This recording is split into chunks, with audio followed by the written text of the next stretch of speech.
O enteado da nossa irmã Xochitl Dixon estava preso. A irmã Xochitl Dixon resolveu ir até aquela delegacia, aquele presídio, para lhe fazer uma visita. Vou lhe contar o que aconteceu com ela. Meus irmãos e irmãs, amigos e amigas, a paz do Senhor. Tudo bem com vocês, família? Tudo bem? Espero que sim.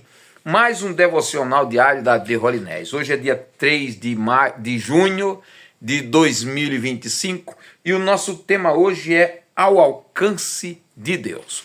Pois é, o enteado da irmã Xochitl Dixon estava preso em um presídio. Ela chega naquele presídio, se inscreve para fazer uma visita e enquanto ela estava lá parada fazendo a visita, ela começa a observar os barulhos que algumas crianças faziam, as inquietações de alguns adultos que estavam lá perto, e aquilo lhe trouxe uma perturbação muito grande na sua alma, a ponto dela começar a orar e clamar a Deus por paz naquele momento. Após se inscrever, após ouvir o seu nome sendo chamado para conversar com o seu enteado, ela orando a Deus, Deus lhe trouxe paz ao coração. Do outro lado, o seu sobrinho pega o telefone para falar com ela através da cabine e um vidro muito grosso, e naquele momento ela ouve a voz de Deus que disse a ela: não existe lugar em que eu não possa agir. Não existe lugar que seja tão distante para mim. Aquelas palavras lhe confortou e ela teve o entendimento de que mesmo seu enteado estando ali naquele presídio, do outro lado daquele vidro, do muro, não estava tão distante de Deus. Ela naquele momento lembrou-se das palavras do salmista que escreveu o Salmo de número 139. Senhor, para onde eu fugirei da tua presença? Para onde me ausentarei do teu espírito? Se eu for aos céus, aí o Senhor está. Se eu subir às nuvens, aí também o Senhor está. Se eu for ao céu e colocar lá a minha cama, lá também o Senhor me verá. E o texto continua dizendo que para onde fugirei da tua presença? Para onde me fugirei do teu espírito? Ou seja, para onde nós formos, estamos sempre ao alcance de Deus. Eu não sei como que está a sua vida, não sei qual é o problema que você está passando ou enfrentando, não sei qual é o tipo de luta, tá? Mas eu quero lhe dizer uma coisa: o Deus que eu sempre tenho falado aqui é um Deus onisciente, que Ele sabe todas as coisas, é um Deus onipresente. Ele está comigo neste momento aqui, e no momento em que você assistir esse vídeo, Ele também está presente aí, porque o nosso Deus é onipresente. O tempo para Ele é nada, Ele é o presente, é o Deus de já, é o Deus de agora. E Ele pode nesse momento solucionar a tua causa, Ele pode nesse momento lhe dar vitória. E uma das coisas que o nosso Deus não conhece, e aliás, não tem esta palavra no seu dicionário, a palavra impossível. Meus irmãos, agora vamos para o Evangelho. Hoje eu já vou pular para o Evangelho de Jesus Cristo, segundo escreveu o evangelista João, né? Capítulo de número 13, versículo 21 ao 38. Ontem nós lemos que Jesus estava sentindo uma grande perturbação em seu coração, porque já estava chegando a hora, né? E a Bíblia diz aí que na outra lição, né, ontem, nós aprendemos que Jesus tirou a toalha e começou a lavar os pés dos discípulos e a secá-los, né? E agora eles vão para uma santa ceia, né? Para a primeira ceia, né? Ou a Páscoa ali instituída pelo Senhor. E mais uma vez aqui, Jesus, a Bíblia diz que ele enche de angústia e naquele momento ele disse: olha, em verdade eu vos afirmo, um de vós há de me trair. Aí a Bíblia diz que naquele momento Pedro pergunta para João, joga uma indireta, né, entre eles lá, né? Estava João, que era o discípulo que Jesus amava, estava perto de Jesus, reclinado um pouco sobre o peito de Jesus, e Pedro pergunta para ele: quem é? Quem será esse que vai o trair?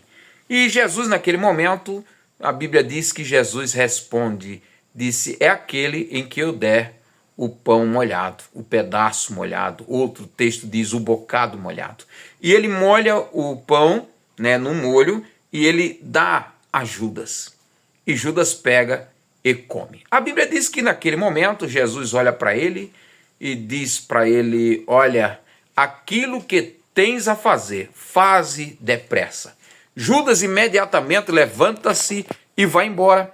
Os discípulos ficaram sem entender e um olhava para o outro e com a compreensão de que Jesus tinha dito para ele: vai lá comprar alguma coisa para a celebração da Páscoa, ou tinha dito para ele: vai lá e dá esse dinheiro para os pobres, porque era ele que era o tesoureiro na época. Eles não entenderam aquilo que Jesus disse para ele: aquilo que tens a fazer, faze-o logo.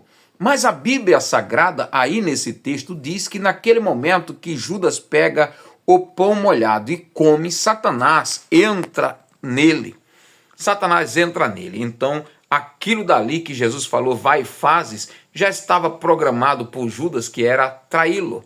E Judas imediatamente vai trair o Filho do Homem. Jesus continua dizendo com ele: meus amados filhinhos, aí chama de filhos, meus amados filhos, estarei convosco só mais um pouco, e daqui a pouco eu vou embora e vocês não podem ir comigo. Aí Pedro pergunta: Senhor, para onde é que vais que nós não podemos ir? Aí ele disse: para onde eu vou, vocês não podem ir agora. Aí Pedro disse: mas eu estou pronto até para morrer. Aí Jesus disse: morrer? E em verdade eu te digo que o galo não cantará 3 vezes e você vai dizer que não me conhece. Estou só um pouco convosco, vou embora. Mas eu deixo-vos um mandamento novo. E o mandamento novo que ele deixou foi que amai-vos uns aos outros como eu vos amei. Nisso o mundo conhecerão que vocês são os meus discípulos, se vos amarem uns aos outros. O amor, irmão, é a marca do verdadeiro discipulado de Cristo. Irmãos, nós não podemos tratar outros irmãos de outras igrejas como primos. Nós somos irmãos. E o amor que nós precisamos ter um com o outro é o amor fraternal. Agora vamos para 2 Crônicas, capítulo 19 e 20 hoje, né? A Bíblia mostra aí que Deus abençoou Josafá de uma tal maneira e ele se alinhou com Acabe. Agora Acabe morre, né? No capítulo anterior que nós lemos ontem, Acabe morre e agora Deus usa um dos seus servos, que foi o Jeú, filho de Anani, e veio falar com Josafá, né? Repreender Josafá. Por que tu teve que se alinhar com Acabe, Josafá? Por quê? Você tem que amar as pessoas que fazem o mal. Vocês têm que amar aqueles que não amam a Deus, Josafá. Por esse motivo, a ira de Deus veio sobre você. Mas existem algumas coisas ainda em você que Deus se agrada. Você derrubou os postes ídolo, você tirou a idolatria, você quebrou os postes ídolo, né, de Azera. É por isso que Deus ainda continua te abençoando. Mais tarde, Josafá, ele dá uma volta no seu reinado, e enquanto ele dá uma volta no seu reinado, a Bíblia diz que ele institui, ele levanta juízes, ele levanta lá as pessoas para estarem servindo no ministério. Aí para os juízes, eu marquei aqui, ele disse: olha, vocês têm que julgar as causas com justiça. Segundo, vocês não podem torcer a justiça de maneira alguma. Vocês não podem fazer acepção de pessoas. Vocês têm que agir com fidelidade. 5. Vocês têm que ter o coração honesto. E 6. Vocês têm que temer ao Senhor. Aí ele diz assim: se vocês temerem ao Senhor, o Senhor sempre estará convosco. Quando alguém trouxer uma causa para vocês e vocês julgar essa causa, Deus ajudará a vocês a julgar esta causa. Coisa tremenda aí que Deus fez através de Josafá na nação de Judá. Chegamos agora ao capítulo número 20. No capítulo número 20, a Bíblia diz que reúne-se ali 3 nações. Se reúnem os Moabe, né, os Moabitas, os Amonitas e os Monitas, que eram os Edom, o Edomita. A Bíblia diz que essas 3 nações se reúnem para lutar contra Josafá. Oh, Jesus! Aí a Bíblia diz que Josafá corre no templo do Senhor. Quando o problema apertar, corra aos pés do Senhor. Aliás, antes do problema apertar, corra para os pés do Senhor. Quando os problemas estiverem chegando, corra aos pés do Senhor. Mas quando o problema apertar, também corra. Ele entende, ele está pronto para nos ouvir. Ele está pronto para nos ajudar e nos dar vitória. A Bíblia diz que o problema, o sapato de Josafá apertou. 3 nações contra ele, ele corre ao templo. Lá ele ora e diz: ó Senhor, tu és o Deus de Israel. Tu levantaste Abraão, teu servo, deste essa terra em herança a ele, que era seu amigo, apelou, né? Que era seu amigo. O Senhor prometeu dar essa terra a todos os seus descendentes, como hoje se vê. Nós estamos morando aqui. Olha, quando nós saímos do Egito, quando o teu povo saiu do Egito, nós não passamos na nação dos Amonitas, porque o Senhor nos proibiu. Nós não mexemos com eles, nem com os Moabitas, nem com os Amonitas, nem com os Edomitas. Mas agora, olha o agradecimento deles, eles querem lutar contra nós. Senhor, então age em nosso favor, nós não podemos fazer nada. Nós somos pequenos.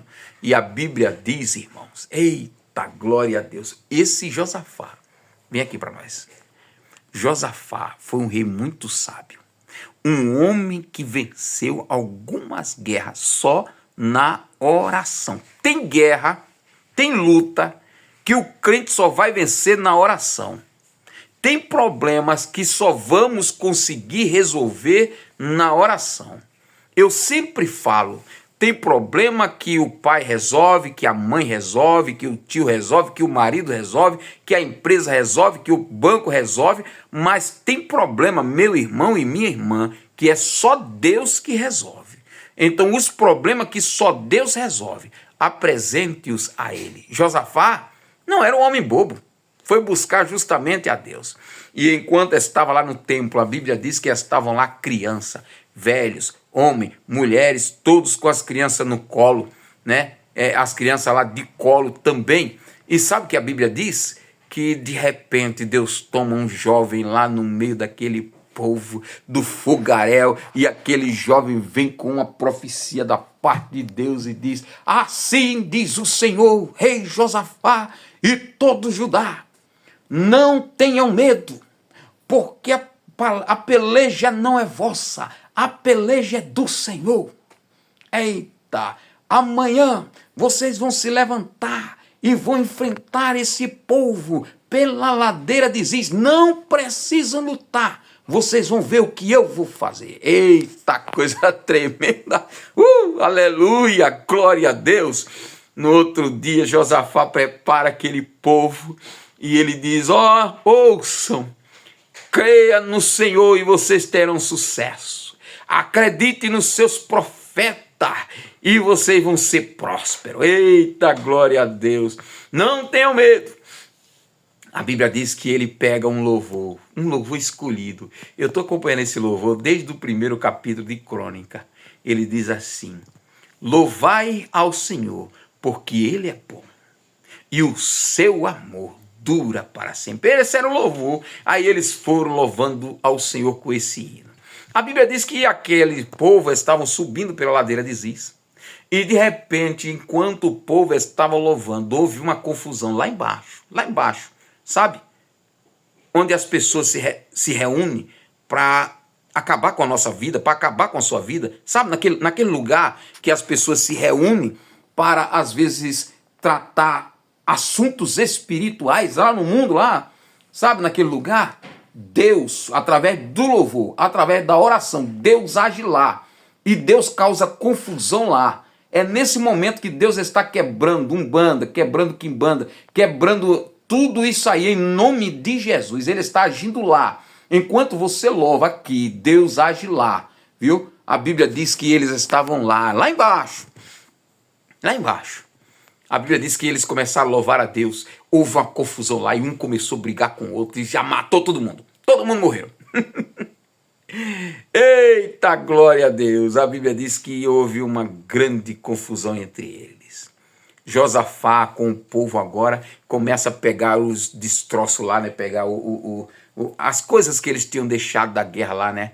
E a Bíblia diz que eles pegaram tanta coisa dos soldados, compra, comida, alimento, tudo que eles deixaram lá, levaram. Foram 3 dias e não conseguiram levar tudo que eles conseguiram dos despojos. Aí vieram no quarto dia. Depois do quarto dia ainda foram para a casa do Senhor, para o templo. Ninguém vai para casa, vai para o templo. Aí foram todo mundo para o templo, cantando ainda esse hino. O Senhor é bom e a sua bondade dura para sempre. Louvai ao Senhor, porque Ele é bom e a sua bondade dura para sempre. A Bíblia diz que este louvor fez com que o povo, as nações em volta, entendessem que Deus foi quem lutou pelo povo de Israel. Então eles caíram fora. Chega no final desse capítulo número 20, a Bíblia diz que Josafá mais uma vez faz aliança com uma outra pessoa mal, com o rei Acasias. Irmãos, cuidado, o vídeo vai ficar longo, mas cuidado com as pessoas que você vive fazendo aliança, tá? Cuidado. Aliança tem que ser feito com pessoas que falem a mesma linguagem que você, tá? Cuidado. Aí a Bíblia diz que ele fez uma aliança com o rei Acasias, rei de Israel. Enquanto ele fez essa aliança, aí a Bíblia diz que essa aliança fez com que eles até trabalhassem juntos, fizessem grandes projetos. E quais foram os projetos que eles fez, né? Josafá com esse rei aqui, Acasias. Eles fizeram navios mercantes. E qual era o objetivo deles? De mandar esses navios mercantes para Ofir, de mandar esses navios mercantes para longe. O objetivo era ouro, na verdade, né? Aí a Bíblia diz que Deus toma um jovem chamado Eliezer como profeta, corre até Acasias e diz: Acasias, por que tu fizeste isto, aliança com este homem, a ponto de fazer esses navios? Assim diz o Senhor para Josafá: os navios que vocês fizeram, nenhum vai chegar em Ofir. E a Bíblia diz que todos aqueles navios nunca chegaram em Ofir. Foi pior do que os Titanic, né? Ou ouve a voz de Deus, ou vai afundar. Ou ouve a voz de Deus, ou o seu barco vai naufragar. Meus irmãos, irmãs, grande abraço. Amanhã temos mais.